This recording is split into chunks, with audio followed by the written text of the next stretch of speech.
Bonjour, bienvenue sur Les Numériques, j'espère que vous allez bien. Aujourd'hui on va parler du téléviseur Sony Bravia 65-8, qui est le nouveau modèle OLED qui n'est pas haut de gamme pour cette année, mais c'est le nouveau modèle 2020. En fait il ne remplace pas l'AG9 qui est déjà sorti l'an dernier, mais il reprend une très grande partie des caractéristiques, dont le processeur vidéo X1 Ultimate, qui est à peu près ce qui se fait de mieux sur le marché en termes de traitement vidéo.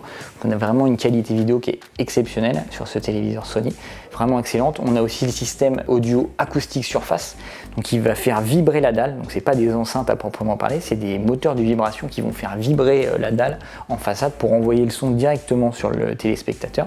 Avec un caisson de basse qui se situe derrière, ça fonctionne extrêmement bien, d'autant plus que cette année ils utilisent le micro de la télécommande donc pour calibrer le son en fonction d'où on est dans la pièce. Donc à la première utilisation, on pose la télécommande, on calibre le son et le son est parfait. Deuxième point qui mérite d'attention, c'est que les pieds ont deux positions. Il y a une position comme celle-ci qui va permettre au téléviseur d'être très bas sur le meuble télé et d'être très près du sol et avec un côté un peu design, un peu stylé.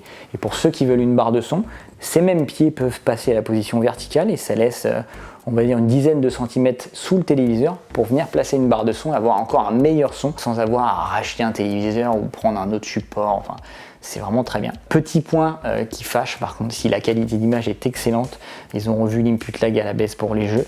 En revanche, on n'est pas compatible avec le HDMI 2.1, donc il va arriver avec les nouvelles générations de consoles. Alors pas de panique, ça enlève pas tout.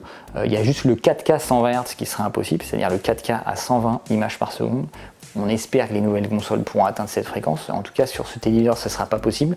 Il faudra se contenter du 4K 60 ou du 1080p à 120 Hz. Donc ça suffit déjà largement pour tous les cas, mais c'est vrai que si on compte garder son téléviseur pendant plusieurs années, 5, 6, 7, 8, 10 ans, c'est vrai que l'absence d'HDMI 2.1 pourra peut-être bloquer à un moment ou à un autre. Après, pour une utilisation cinéma, il n'y a aucun problème. Le cinéma ne monte pas à plus de 60 fps en 4K, donc normalement il ne devrait pas y avoir de soucis, même dans les 5 prochaines années. Ce téléviseur en version 65 pouces, comme on a ici, 65-8, est vendu 2790 €.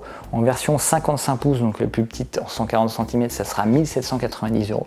C'est un peu au-dessus des prix de la concurrence en OLED sur les mêmes diagonales. Après, c'est la qualité Sony, on ne peut pas tout avoir. C'est quand même un téléviseur qui prend 5 étoiles, qui est vraiment parfait partout. Petit bémol sur le jeu, mais bon, on ne peut pas tout avoir tout le temps non plus.